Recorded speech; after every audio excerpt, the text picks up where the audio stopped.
This parable is one that may bring about certain feelings, past, present, and about the future. I think we all have had to deal with some type of justice or injustice in our lives.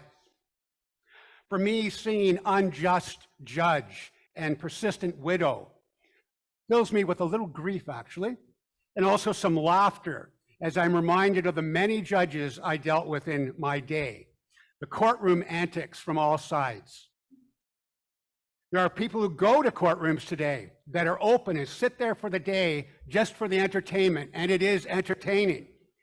You can learn a great deal about life sitting in a courtroom, although I still learn a little from Judge Judy and the old reruns of Judge Wapner from People's Court. But these days I change the channel pretty quickly, because justice is a serious matter. Look how Jesus starts this parable. He said, it's a parable showing them they should always pray and not give up. Just as Ben focused on with the barbecue, prayer is the key element to evangelism. So Jesus is giving us another level of hope here in a few different ways, even when we are treated unjustly by those who should be or appointed to be just. This was timely for the people of Jesus' day and paramount for us today. The treatment of widows, the vulnerable, prayer, and the reassurance that our God is the only judge who will always provide a fair sentence. Particularly, we consider the ultimate sacrifice at Calvary. We were born into sin. We have a serious dilemma, but our Father sees those who know Jesus personally, innocent on all counts. The indictments disappear. Again, Jesus as always hits a grand slam on his understanding of life issues, connecting with his listeners, but also provides us greater insight into God the Father. And you know, we've spoken a great deal this year on persistent prayer. So it wasn't an accident that this week this parable boldly stood out. And I'm just going to label this point one: judges can be scary. For those who have not been in a courtroom regularly, it can be a frightening event. And I don't like to over talk about policing, but I think this is a good time to talk a little bit about my past. All the prep and training at police college just touched on preparing me for the days I started to give evidence in criminal court. With the gowns, the collars, the colleagues, and the many offenders really didn't like to see me a whole lot in there. I wasn't their favorite person. So early in my career, I was holding my own and giving evidence. I was probably only 22 or 23, but I met my first, I will say, cruel judge. He may not have been unjust, but I was never forgotten this event. Maybe a Toronto judge, maybe. I know he's not alive today, so I can talk about this one. Maybe he was just ready to retire and wanted to have fun with the rookie who was standing there. Who knows? But it was a tough morning for me. So I said jokingly with Phil this morning, who knows lots about this, in court there's a thing called the exclusion of witnesses. And I don't know who's heard of the exclusion of witnesses. Well, what happens when you go to give evidence, the judge will give a warning, and we're supposed to know this as police officers, that before you leave the courtroom, because we're excluded to give evidence, we're supposed to go outside, we're not supposed to talk about it. We're not supposed to talk to anybody about that case. So the interesting thing is, we all knew that, and generally, like 90% of the times, the judges never gave the warning. They never gave that warning. They just say, there'll be an exclusion of witnesses, off you go. But they don't say off you, there'll be an exclusion of witnesses, so we would all leave. So this was my day, the rookie. So he says there'll be an exclusion of witnesses. I've charged this fellow with driving with over 80 milligrams of alcohol in his blood. So I'm just about to exit the door, and he says, hold it. The judge from the top, he says, officer, get back up here. So I said, like, what have I done? What's going on here? So I go to the front, and he says, I didn't give the warning. I didn't tell you that you're about the warning before you go out, that you're not supposed to speak with anybody about court matters, about this matter before you go outside. So, and you of all people should know better. So that was my warning, and I go, yikes, and I really wanted to cry, to be honest, but I didn't. I turned around out the back door, and I sat outside, and what happens is there's a microphone, and they will call you as a witness when it's your time.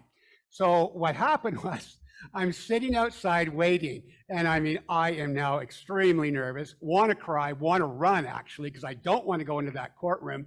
Not only are all my colleagues in there, but also the offenders and the criminals are saying, this is really funny.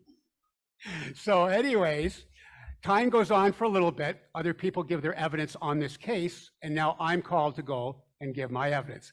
So I get up there into the witness box, and if you've ever been to court recently, you'll know that where I was, I'll never forget the day, the judge was seated here, and I'm standing in my little box here to give my evidence. So I walk around to the side, and as soon as I stepped into the box, the judge in his big black chair and robes turns his chair right around, and the big black chair is facing me, and he's looking to the wall.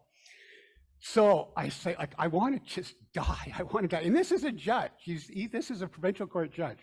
So anyways, I start giving the evidence and going through all the things that I would have to do to explain what happened. Yes, he was driving. He failed the alert test, the old roadside test that we had. Remember the old alerts, Phil, that we had?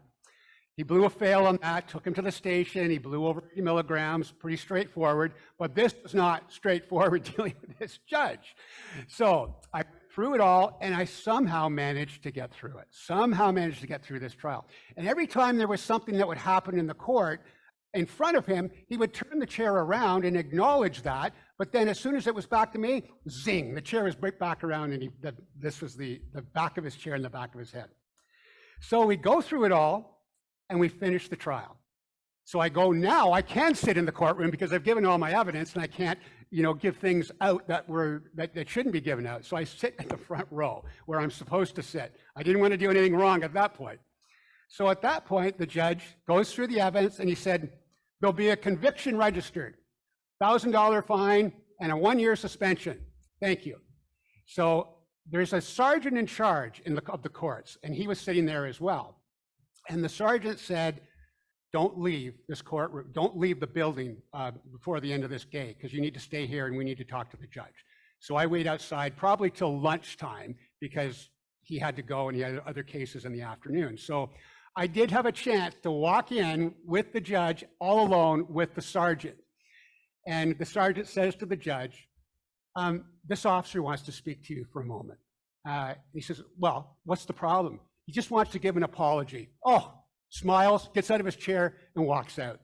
That was the end of it. So I was absolutely humiliated. Again, I wanted to cry, I wanted to run, I wanted to do all those things. But the best part was that sergeant wrote a letter of accommodation and sent it to my detachment and said, the officer did this job and it was blah, blah, blah. I won't get into all the details, but it basically built me up and lifted me up. So it got me through, and it was accommodation. I ended up getting an extra 8 hours pay. So, so to look at the back of the judge's head for all that time and wanting to run away as for that entire time was actually an experience I will never forget with judges. So that was one issue. But you know what? This judge wasn't wrong. So I have to say, was he just mean or was he unjust? I think he was actually just mean because he wasn't unjust because he was right. He was actually right in his ruling. Because yes, you are supposed to stay. It wasn't my fault that most of the judges say off you go or just say exclusion of witnesses and we all run it out. We are supposed to stay. So it really wasn't the judge's fault. It was on me. And so I had to get over it, and I did. And I do want to talk about good judges. And maybe this man was a great guy and just had a bad day. I don't know. But it certainly was a bad day for me. So I talk about this because judges are a big part of our lives. And there's a judge locally that is long retired now. Wonderful, wonderful man. Always had a great respect for him. And when I still see him around, I call him Your Honor, because he's that. He's a noble, good, just judge. And I've never forgot him. But he had a thing where he was very pro-police. So people and defense lawyers knew that if you ever assaulted a police officer, it's probably going to be 3 months minimum in the can. You're going to jail for 3 months. So lawyers would often try to get their case postponed to another date so they wouldn't have to meet this judge. But we really liked this judge. But I'll never forget the times when an officer would try to take advantage of that. And he would just put the hammer down and say, "You don't do that in my courtroom." And so I respected him for that because we knew all the rules. We knew his rules. He was fair on both sides. So that's just my little explanation or a little story about judges. Like I say, I've had it on the good side and I've had it on the bad side. So a little fun as I related. The first thing I did when I hear judge, I go back to that very early day in my career. So how this parable related to me in a modern way is that this judge who seemed unjust to me by embarrassing me was not wrong in this warning. It was part of evidentiary rules. It was the way he handled it, right or wrong. So I think he was just more unkind and maybe enjoyed the entertainment of a different kind. So anyways, as I said, the man was found guilty and we moved on. So I could tell stories all day that relate to our justice system, but the purpose of this message is seeing how justice relates to God and how and why Jesus developed this parable about the widow. So again, the parables Jesus used to teach 2,000 years ago apply to today. Yet to really dig into these truths, we must again remember the culture Jesus was dealing with. Did you call the police 2,000 years ago to start an investigation? Wait for a grand jury to bring down a verdict or an indictment? In the ancient Jewish legal system, all cases were not just civil ones. If someone had stolen from you, you had to bring a charge against them. You had to. You couldn't get the police to do it for you. So if someone had committed a crime against a relative of yours, the same would be true. You did the work. So every legal case in Jesus' day was a matter of a judge deciding to vindicate one party or the other. Vindication or justification. And this means here, upholding their side of the story and deciding in their favor. So this word justification will jump off the pages on the Romans road. We will hear a great deal of this when we read Paul's writings, but we hardly ever hear it in the Gospels. So justification in this case means exactly this, according to N.T. Wright, that the judge delivers verdict in one's favor at the end of the case. This is what happened with this lady, the persistent widow. A judge was the only one involved in deciding the fate of your case. You could only hope for a fair and just one. Widows, the orphans, the poor would rely on family members, generally fathers, brothers, or neighbors to help them. And ironically, I remember my pay stubs on the Toronto Police Service that said exactly this: the Widows and Orphans Fund. It was a little deduction box. Widows and Orphans Fund. And I'm not sure that phrase is even used today, but I like it. Think of all the uniform and civilian employees giving into this. With thousands of dollars. So I don't know of anyone that didn't donate at least $1 from every paycheck that went to that fund. It helped with sustaining a family where an officer's life was taken or he was very sick. It included civilian members or an untimely death. It helped children with education and so much more. The Widows and Orphans Fund. I pray we have that out there more. The early church made it very clear that those who were in difficult positions were expected to be cared for, which included widows in a big way.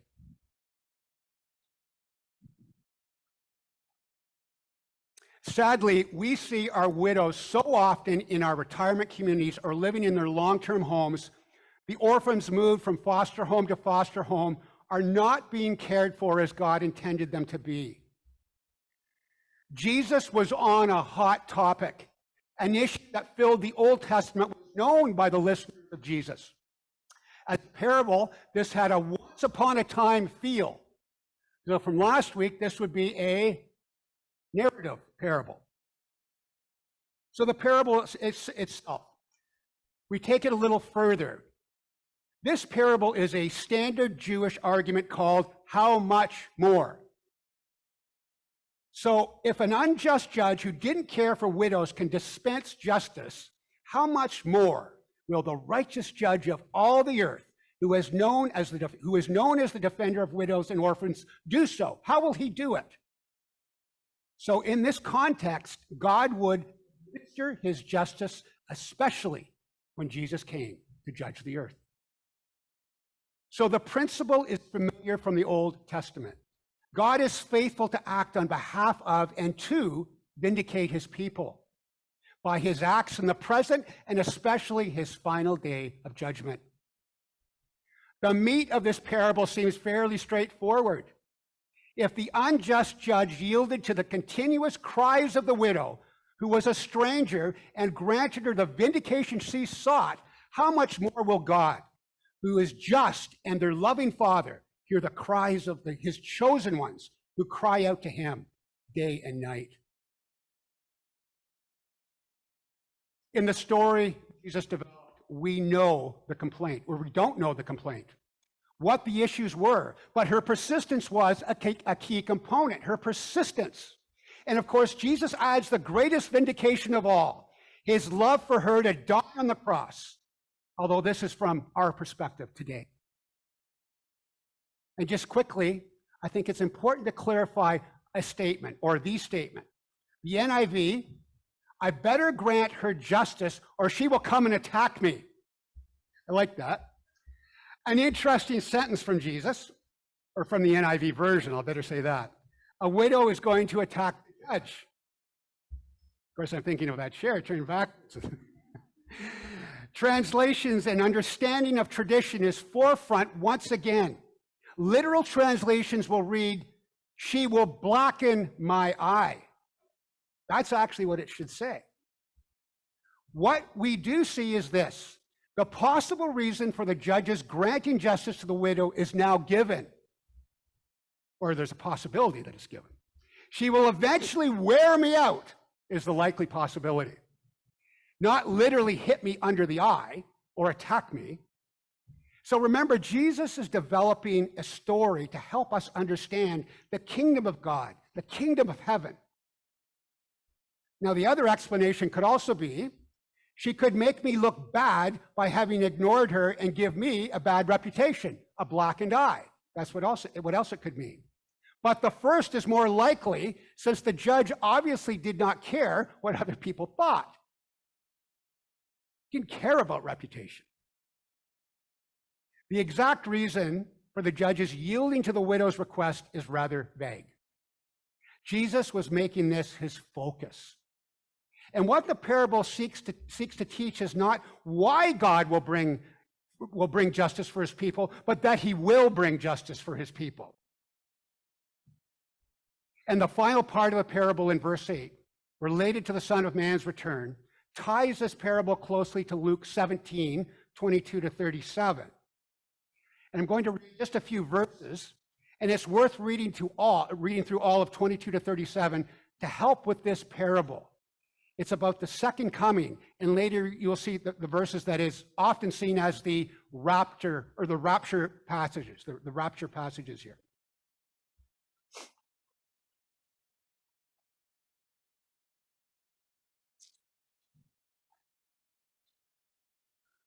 So Luke 17, 22 to 37. I'm just going to read a few verses.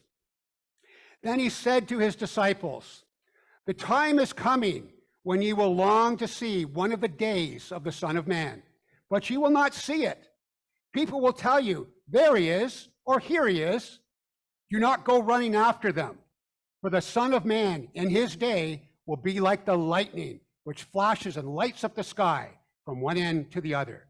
But first he must suffer many things and be rejected by this generation." And I hope you can read the rest of that this week. 22 to 37.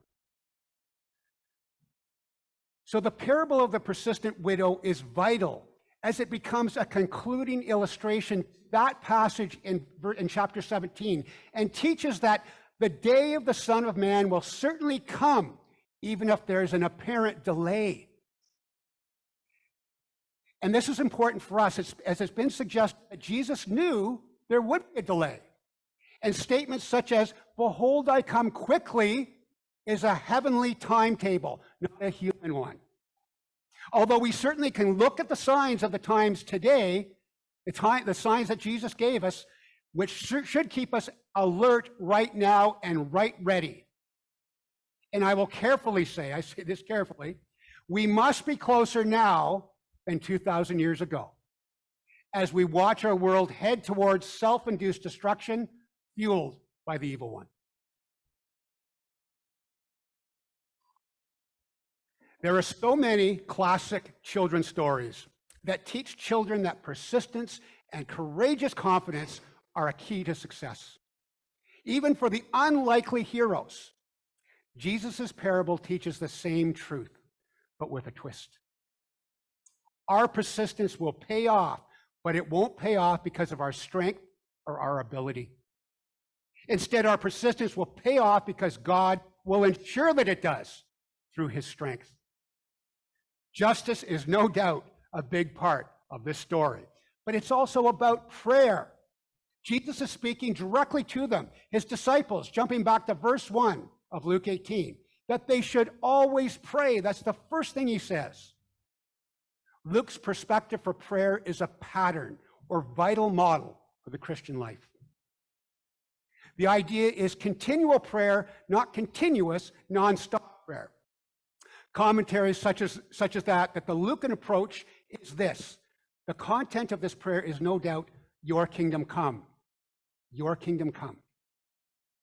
Because of the delay in the consummation of the kingdom, it is especially important for persistent prayer to be a priority in a Christian's life.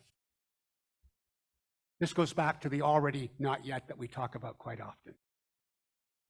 So the idea from verses 1 to 8 is this. The community of faith will exist when the Son of Man comes. So do not give up.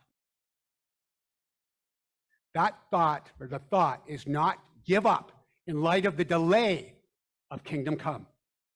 Prayer will help us in keeping faith. Yes, Jesus will find faith as we wait for his return. Not surprising that prayer is the key, remaining hopeful, excited, and faithful. Stay hopeful and excited, church. Run that race with a wing and a prayer. Much prayer.